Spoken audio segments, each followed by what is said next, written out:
Bien, bonjour à tous. Alors, aujourd'hui, j'aimerais qu'on parle d'un mot qu'on connaît tous et surtout un mot qui doit être présent en nous parce que c'est un mot qui est très présent dans la parole, qui est la semence même de Dieu, comme on va le voir aujourd'hui, qui est l'amour. Et c'est un mot dont on va beaucoup parler, mais est-ce que on va l'exprimer correctement? Donc, on va voir différentes choses aujourd'hui et vous aurez dans la description juste un très court document recto verso où j'ai très rapidement, on va dire, écrit ce que je vais vous apporter aujourd'hui. Pour entamer cette étude, j'aimerais qu'on lise juste un verset, le verset qui est sûrement le plus connu au monde, et vous allez voir qui va nous donner déjà premièrement, j'ai envie de dire, la définition même de l'amour biblique. Donc on va dans Jean 3, verset 16. Il est écrit: Car Dieu a tant aimé le monde qu'il a donné son Fils unique pour que quiconque met sa foi en lui ne se perde pas, mais ait la vie éternelle. Et donc, l'amour, vous avez ici dans ce verset-là, en quelque sorte, deux verbes qui est très intéressant. Dieu a tant aimé le monde et il a donné son Fils. Et donc, pour toutes les personnes qui ne sont pas à la foi, on va dire, ils peuvent avoir cette question, mais comment peux-tu prouver que Dieu nous aime? Comment peux-tu nous prouver que Dieu existe, etc. Eh ben, la parole va nous répondre aussi. On va lire juste un autre petit passage, qui est dans la lettre aux Romains, au chapitre 5, pardon. Chapitre 5, verset 8. Or, voici comment Dieu met en évidence ou prouve son amour pour nous. Le Christ est mort pour nous alors que nous étions encore pécheurs. En tant qu'enfants de Dieu, nous étions comme tous les autres auparavant, on était pécheurs, perdus dans le monde, comme on l'a vu récemment encore. Dieu nous a fait la grâce de nous transmettre son amour, de nous prouver son amour, de nous montrer son amour envers nous. Et aujourd'hui, en tant qu'enfants de Dieu, nous devons transmettre aussi l'amour de Dieu. Donc, voilà, pour répondre premièrement à ce genre de questions que peut se poser des, des gens qui ne sont pas à la foi, eh ben, comment Dieu a-t-il prouvé son amour envers nous? Eh ben, il a donné son Fils unique pour nous, qui est mort pour nos péchés, qui s'est sacrifié à notre place. Et donc aujourd'hui, je veux qu'on étudie vraiment l'amour et qu'est-ce que c'est l'amour biblique, ou concrètement comment on va exprimer notre amour. Et en hébreu, donc vous voyez sur le tableau que j'ai écrit le mot Ahava en hébreu. Donc vous avez un Aleph, He, Beit, He, et ce mot-là est la valeur 13. On reviendra dessus peut-être une prochaine fois parce que dans la parole de Dieu, on dit que Dieu est amour et Dieu est un. Dieu est Erad. Et les deux mots, Ahava et Erad, ont valeur 13. Si vous les additionnez, vous retrouvez la somme de 26 qui n'est nul autre que le tétragramme. Donc, HM, le nom divin qu'on ne prononce pas. Le Dieu transcendant, la face de Dieu vraiment transcendante, celle qui va être près de nous, celle qui va être amour, justement. Et dans cette racine, dans ce mot Ahava, donc en bleu, vous avez la racine, qui est Ahav, en 3 lettres, Aleph, He, Beit, et j'ai déjà fait juste un très court short euh, sur YouTube où j'avais expliqué ce que l'on retrouve ici dans cette racine-là. Vous voyez la lettre de l'esprit qui est au milieu du Aleph et au milieu du Beit, donc au milieu du Père, l'Éternel, et au milieu du Fils. Et en fait, dans cette racine du mot aimer, vous retrouvez un exemple où vous avez l'Esprit qui rend témoignage de l'amour entre le Père et entre le Fils, de la confiance et de cette union entre le Père et le Fils. Et vous voyez ça dans tout le Nouveau Testament où Yeshua lui-même a dit « Je suis dans le Père est en moi », etc. Et vous avez un passage qui exprime cette idée où l'Esprit rend témoignage de cette union entre le Père et les Fils, entre le Père et le Fils, pardon. C'est dans Jean 16, on va lire juste très rapidement. Jean 16, versets 13 à 15.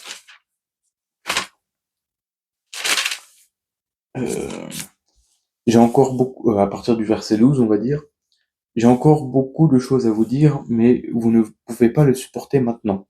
Quand il viendra, lui, l'Esprit de la vérité, il vous conduira dans toute la vérité, car il ne parlera pas de sa propre initiative, mais il dira tout ce qu'il entendra, et il vous annoncera ce qui est à venir.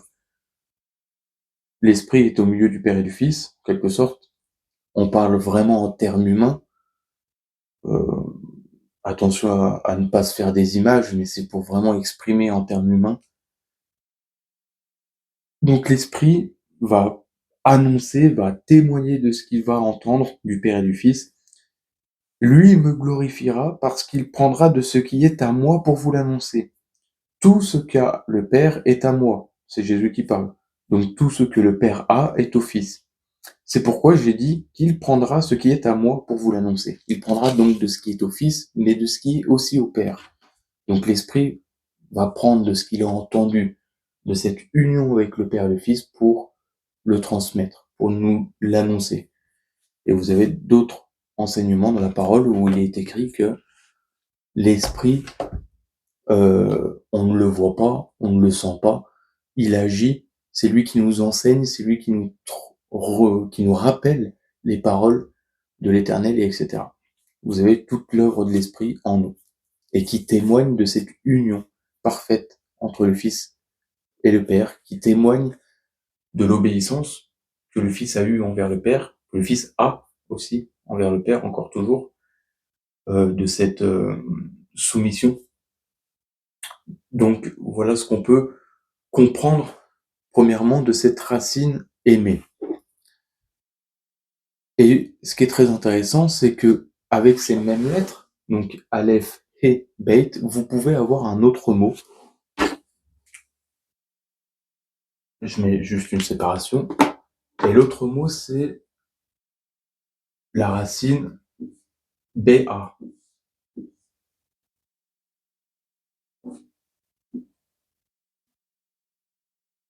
J'ai écrit au tableau.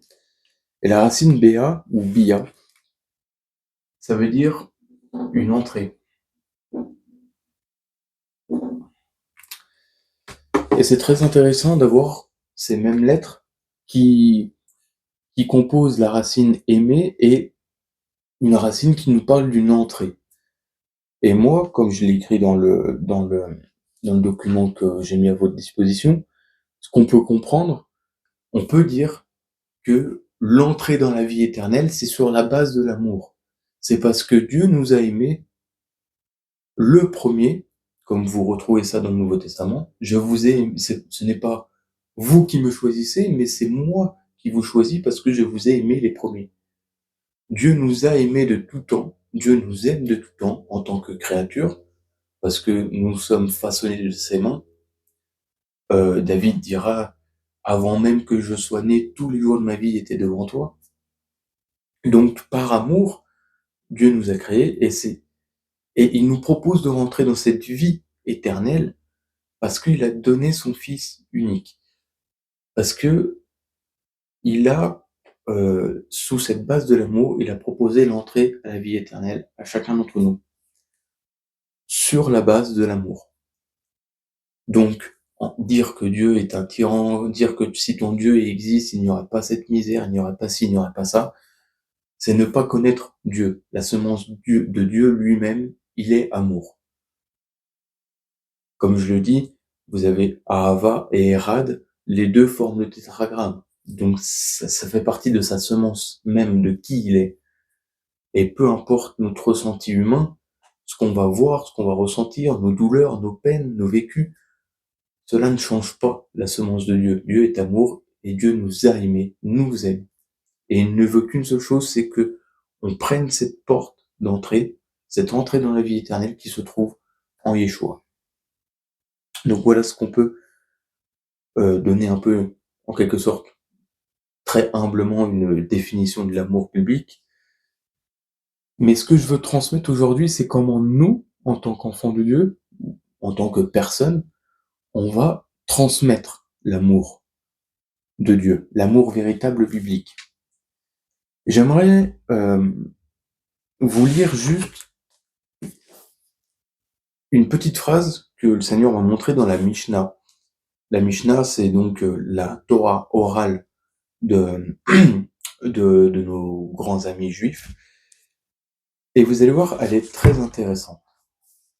Donc c'est dans le livre, c'est les Pirkei Avot. Donc c'est le seul livre, le seul traité de la Mishnah qui ne parle pas de loi, mais qui parle plutôt de sagesse, d'intelligence, de tout ce qui va toucher l'être intérieur, en fin de compte. C'est un livre que je recommande, vraiment. Et dans le chapitre 1, la Mishnah 12, on peut lire, donc à la page 71, la plus grande preuve d'amour que nous puissions donner aux hommes, c'est de les rapprocher de l'étude de la Torah, de les mettre sous l'aile de la majesté divine. Autrement dit, c'est de les conduire vers Dieu et de les conduire vers la parole. Et la Mishnah nous dit, c'est la plus grande preuve d'amour que nous puissions donner aux hommes. Vous remarquerez que vous avez aimé et donné. Ces deux verbes en lien. Et je trouve cette phrase qui est dans la Mishnah magnifique parce que je me suis retrouvé un peu dedans où ce que le Seigneur me conduit à faire, c'est par amour pour vous, c'est par amour pour ceux qui m'écoutent, où mon seul souhait au fin fond de moi, ce n'est pas que les gens me suivent, me disent oui, t'as raison ou oui, t'as faux, mais mon plus grand désir, c'est que ces gens-là qui écoutent ce que je vous transmets, c'est que vous alliez vers Dieu et vers l'étude de la parole, que vous allez vous-même étudier la parole. Je répète ce passage de la Mishnah, la plus grande preuve d'amour que nous puissions donner aux hommes. Il n'a pas dit aux Juifs ou aux Israélites, il a dit aux hommes. La Mishnah nous dit aux hommes, donc à tous les hommes, juifs et non juifs. C'est de les rapprocher de l'étude de la Torah, de les mettre sous l'aile de la majesté divine. Et donc, Jean 3,16 nous dit, en effet, Dieu a tant aimé le monde qu'il a donné son Fils unique. Il n'y a aucun hasard dans la parole de Dieu, parce que dans la racine amour, vous avez une autre racine, donc vous avez la racine Aav, donc Ahava vient de la racine Aav, mais dans Ahava, vous avez la possibilité de trouver une autre racine. Je l'écris en rouge.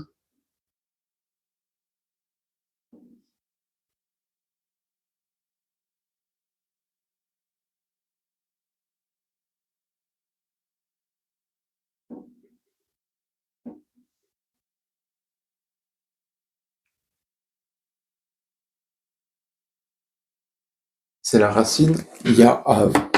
Pardon. Je perds un peu ma voix. C'est la racine Ya'av. Donc Yod, He, Bait. Et la racine Ya'av veut dire donner, accorder, remettre. Donc même littéralement, dans le mot hébreu, qui signifie l'amour, vous retrouvez cette racine qui veut dire donner. Et c'est tout simplement magnifique, encore une fois, les secrets de la parole, qui nous montrent concrètement ce qu'on peut comprendre dans la parole.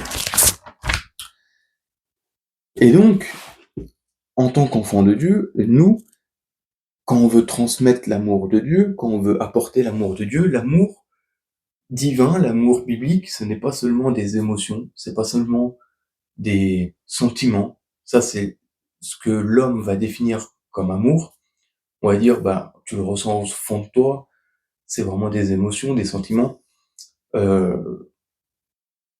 c'est même des pensées.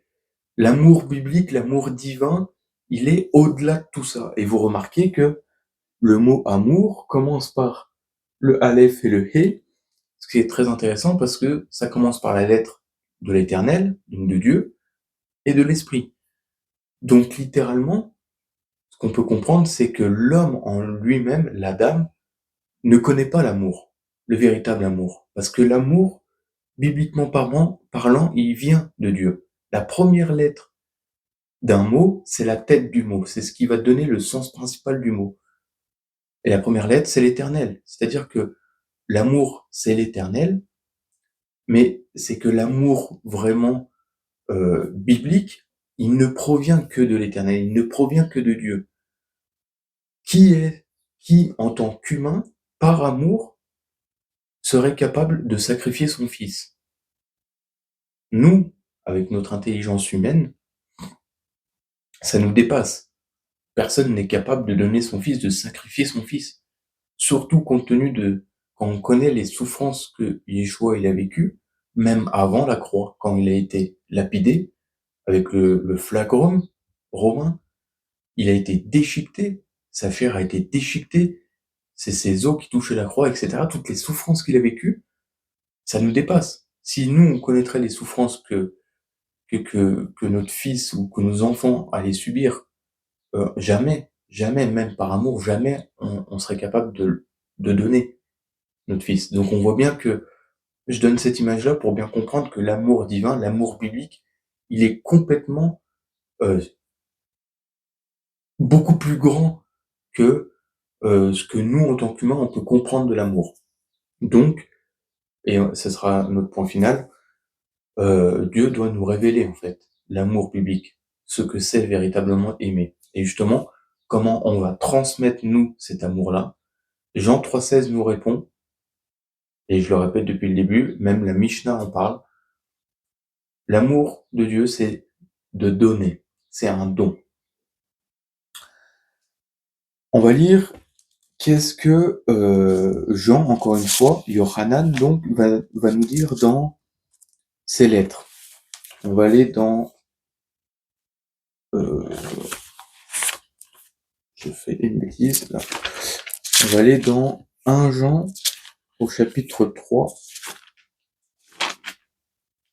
Yohanan, ce n'est pas n'importe quel disciple, c'est celui qui était le plus proche de Yeshua, un juif pleinement pieux et érudit, lui aussi. Donc dans 1 Jean chapitre 3 verset 18, « Mes enfants, n'aimons pas en parole avec la langue, mais en œuvre et en vérité. » Donc en action, l'amour biblique, l'amour s'exprime en action, il s'exprime pas en parole. Tu peux dire aimer Dieu de tout ton cœur, mais Jacques va nous dire si ta foi n'a pas d'œuvre, elle est morte. C'est-à-dire que ton amour va s'exprimer par des œuvres, par des actions. Et vous avez d'autres passages qui m'a été donné encore une fois de Yohanan dans Jean chapitre 14. Je vous inviterai à aller voir. Yeshua nous dit, celui qui m'aime, c'est celui qui garde mes commandements et c'est celui qui garde ma parole. Et s'il garde mes commandements, s'il garde mes paroles, je me ferai connaître à lui. Donc vous voyez que c'est beaucoup plus profond que simplement des sentiments, des émotions, un ressenti ou quoi que ce soit, mais l'amour biblique s'exprime vraiment par des actions, par des œuvres, par un don. Et alors, pour aimer Dieu, le premier commandement, la première parole, Deutéronome 6, Shema Israël Adonai Eloheinu Adonai Echad, Ve'ahavta et Adonai Bekol Levavecha. Tu aimeras ton Dieu de tout ton cœur. Or, on a dit que l'homme est incapable d'aimer Dieu de tout son cœur, parce que l'homme ne connaît pas l'amour. Comme on a dit, ça provient de Dieu. Et le cœur de l'homme est profondément mauvais. Donc, encore une fois, c'est Dieu, par sa grâce, qui vient vers nous, nous transmettre son amour, nous dire nous montrer, nous faire vivre, qu'il nous a aimé le premier. Il va changer notre cœur Et alors on est capable d'aimer Dieu. Et comment notre amour, on a dit, notre amour envers Dieu va s'exprimer. On a dit que l'amour, c'est des œuvres, c'est quelque chose de concret, une action. Qu'est-ce que Dieu attend de nous pour prouver notre amour? On a dit, par exemple, de garder ses paroles, de garder ses commandements, mais aussi, euh, c'est un don de soi. Ce que Dieu attend de nous, c'est un don de soi. Et vous avez plusieurs exemples de textes que je vais lire très rapidement. Je vous donne les références, je vous inviterai à les méditer dessus. L'amour, vraiment, c'est l'amour envers Dieu, c'est le don de soi. C'est ce que Dieu attend de nous. Romains 12, verset 1. Je vous encourage donc, mes frères et sœurs, par les compassions de Dieu, à offrir votre corps comme un sacrifice vivant, saint, agréable à Dieu. Ce sera de votre part un culte raisonnable. Ce sera le culte que qui va plaire à Dieu. Offrez-vous en sacrifice vivant. Offrez votre vie, toute votre vie, tout votre être entier. Proverbe 23, 26. Mon fils, donne-moi ton cœur et que tes yeux prennent plaisir à mes voies. Donne-moi ton cœur. Matthieu 10, 8 va nous dire, vous avez reçu, ça c'est quand Yeshua envoie les disciples. Vous avez reçu gratuitement, donné gratuitement. Donc l'amour s'exprime par le don, donner. Vous ne pouvez pas dire que vous aimez quelqu'un ou vous aimez Dieu si vous ne donnez rien. Ce n'est pas possible. Ça c'est un mensonge. L'amour s'exprime par le don de soi à Dieu, le don de notre vie. Éternel, tu m'as aimé. Moi je me souviens que ça a été une de mes prières et celle l'est même encore aujourd'hui. Parce que tu nous as aimés, toi, tu as tout donné pour nous jusqu'à la mort, bah moi je veux te donner toute ma vie en réponse à ton amour. Je veux te donner toute ma vie. Et donc, le meilleur acte d'amour que nous pouvons donner à notre Père, premièrement, donc, de notre relation avec Dieu, c'est de lui consacrer, de lui donner toute notre vie. Et c'est pour ça que Paul va s'écrier, et là on va aller lire dans la lettre aux 2 Corinthiens, on va lire à partir du verset, donc 2 Corinthiens chapitre 5, à partir du verset 13. En effet, si nous avons perdu la raison, c'est pour Dieu. Si nous sommes raisonnables, c'est pour vous. Car l'amour du Christ, donc du Mashiach, nous presse. Nous qui avons discerné ceci, un seul est mort pour tous, donc tous sont morts. Et s'il est mort pour tous, c'est afin que les vivants ne vivent plus pour eux-mêmes, mais pour celui qui est mort et s'est réveillé pour eux. Et littéralement, l'amour de Dieu, l'amour de Christ, pardon, nous presse. Littéralement, en grec, ça veut dire l'amour de Christ nous unit. Il nous unit premièrement entre nous, dans le corps de Christ, entre frères et sœurs, mais il nous unit surtout à lui. Parce que ce que Dieu veut, c'est pas une relation, c'est une union. Moi, je ne dirais plus de relation maintenant. Merci au Seigneur de m'avoir appris ça. Mais une union. Rappelez-vous de ce que j'ai dit au début. Dieu était rad. Il est un. Vous avez l'Esprit qui rend témoignage de l'union entre le Fils et le Père. Et ça, ce sera peut-être, Dieu voulant, une des prochaines études que j'aimerais vous apporter avec le mot Père, justement, où vous retrouvez toute cette notion d'unité. C'est ce que Dieu veut, que nous soyons un avec lui. Et l'amour de Christ nous presse, donc nous unit à lui, nous pousse à être unis à lui, nous pousse à rechercher cette union avec lui, à rechercher cette union dans l'amour fraternel. Et on a discerné ceci, c'est qu'il est mort pour nous tous, il s'est sacrifié pour nous, et donc nous sommes tous morts avec lui. Nous sommes crucifiés en lui. Et si on est mort pour lui, ce n'est plus pour vivre pour nous-mêmes, à continuer notre petite vie tranquille dans le monde. Si Dieu t'a aimé le premier et t'invite dans son amour, c'est pour que toi tu vives pour lui maintenant. Et c'est ce que nous a dit le texte, je le répète. Et s'il est mort pour tous, c'est afin que les vivants ne vivent plus pour eux-mêmes, mais pour celui qui est mort et s'est réveillé pour eux. Et donc, l'amour de Christ, pour nous, va nous pousser à vivre pour lui, va nous pousser à vouloir être consacrés pour lui, à vouloir servir Dieu. Et donc voilà un premier enseignement pour nous. Donnons-nous entièrement à Dieu. Si tu dis aimer Dieu, mais que tu refuses de lui donner toute ta vie, alors tu n'aimes pas Dieu. Mais par contre, tu veux aimer Dieu, alors donne-lui toute ta vie. Seigneur, je veux te servir, je veux me consacrer pour toi. Méditez sur ces passages qui sont très profonds de 2 Corinthiens au chapitre 5. Je le répète encore une fois. Et s'il est mort pour tous, c'est afin que les vivants ne vivent plus pour eux-mêmes, mais pour celui qui est mort et s'est réveillé pour eux. Et donc ça, c'est cette relation d'amour qu'on va avoir avec Dieu, mais envers notre prochain, eh ben, donnons-nous également au service de notre prochain. Et c'est tous les enseignements du Nouveau Testament et de la parole elle-même. C'est-à-dire, donnons non pas avec intérêt, dans le document j'ai marqué comme avec les banques, parce qu'aujourd'hui les banques vous prêtent de l'argent, mais avec intérêt. Nous, non. Donnons simplement, avec simplicité de cœur, avec amour. Donnons du temps pour nos frères et sœurs, pour nos proches. Donnons en actes, offrons des Bibles. Il y a plein d'exemples que Dieu nous révèle là où nous pouvons donner de nous-mêmes. Et du temps également envers les autres. Et puis, partageons avec un amour concret.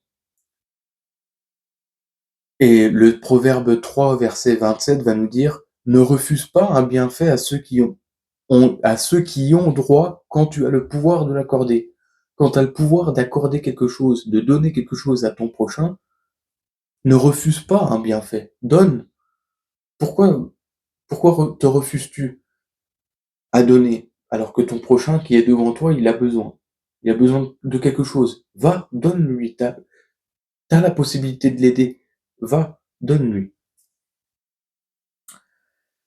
Donc voilà ce que je voulais vous dire sur l'amour aujourd'hui, qui fait partie intégrante de la Bible. C'est le socle, un des socles même de la parole de Dieu. C'est Dieu lui-même. Il est amour, peu importe l'intelligence humaine, peu importe ce que vous pensez de Dieu, ce que vous comprenez de Dieu. Abandonnez tout ça. Et justement, on va terminer par un texte de ce dont on a tous besoin. De ceux qui ne sont pas à la foi, comme de ceux qui sont déjà à la foi. J'aimerais qu'on lise un texte dans Éphésiens chapitre 3, à partir du verset 14, on va dire. C'est pourquoi je fléchis les genoux devant le Père, et vous avez encore le mot Père. Dieu est un Père. Contrairement à toutes les autres religions du monde, nous ne prenons pas une religion, nous vous transmettons une union avec votre Créateur. Il n'y en a qu'un seul, Dieu est Érad. Shema Israël, Adonai Eloheinu, Adonai Echad. Il n'y a que lui, créateur du monde, créateur de l'univers, celui qui vous a façonné. Il n'y a que lui. Et il est un Père. C'est pourquoi je fléchis les genoux devant le Père, de qui toute famille, dans les cieux et sur la terre, tient son nom, afin qu'il vous donne, selon la richesse de sa gloire, d'être rendu fort et puissant par son esprit, au profit de l'homme intérieur. Que le Christ habite, ou que le Mashiach habite dans vos cœurs par la foi, et que vous soyez enracinés et fondés dans l'amour, pour être capables de comprendre avec tous les saints quelle est la largeur, la longueur, la profondeur et la hauteur, et de connaître l'amour du Christ qui surpasse la connaissance, de sorte que vous soyez remplis jusqu'à toute plénitude de Dieu, que vous soyez remplis de Dieu. À celui qui peut, par la puissance qui est à l'œuvre en nous, donc par son esprit, faire infiniment au-delà de tout ce que nous demandons ou pensons. À lui soit la gloire dans l'Église et en Yeshua Mashiach, en Jésus-Christ, dans toutes les générations, à tout jamais. Amen. Ce que nous avons besoin, c'est que Dieu nous révèle profondément son amour pour nous, même en tant que chrétiens, Même moi, je dois reconnaître que je n'arrive pas à saisir combien Dieu nous a aimés. Je sais que Dieu nous a aimés, que Dieu nous aime, mais ça me dépasse. Et on a besoin de croître dans cet amour, on a besoin de grandir dans cet amour. Parce que plus on va grandir dans cet amour, plus Dieu va nous révéler ô combien il nous aime, plus alors nous, on va être transformés dans cet amour-là, par son esprit qui agit en nous. Et plus nous, on va être capable d'aimer notre prochain. Plus nous, on va être capable de transmettre l'amour à notre prochain, à ceux qui ne sont pas à la foi. Donc que Dieu nous vienne en aide, prions, et là je veux terminer sur ce point parce que j'ai une personne en tête depuis des jours à propos de ce message. À tous ceux qui ne sont pas à la foi. Je ne vous dirai pas de rechercher Dieu, etc., comme je l'ai déjà apporté récemment. Mais ce que je vous demande, on m'a parlé de toi. On m'a dit, Dieu, tu nous aimes. Révèle-toi à moi. Révèle ton amour. Voilà ce que ceux qui ne sont pas à la foi ont besoin d'entendre. Ils n'ont pas besoin d'entendre euh, qu'on leur explique toute la parole de Dieu, de chercher à comprendre pour croire. Non, c'est pas de la foi. Ça, c'est la pensée grecque. Mais ils ont besoin de croire. Donc, ils ont besoin de Dieu. Ils ont besoin que Dieu leur révèle qu'il les aime. Donc, demandez à Dieu. Demandons tous à Dieu qu'il nous révèle son amour, qu'il se révèle à nous. Et alors, nous pourrons vivre et transmettre l'amour. Et n'oubliez pas que l'amour biblique s'exprime par le don de soi envers Dieu, mais par le don concret, le fait de donner. Ya'av. L'amour, c'est l'entrée dans la vie éternelle, c'est sur cette base-là. Et je vous relis ce texte magnifique qu'on trouve dans la Mishnah. La plus grande preuve d'amour que nous puissions donner aux hommes, c'est de les rapprocher de l'étude de la Torah, de les mettre sous l'aile de la majesté divine. Que l'Éternel vous bénisse et à bientôt.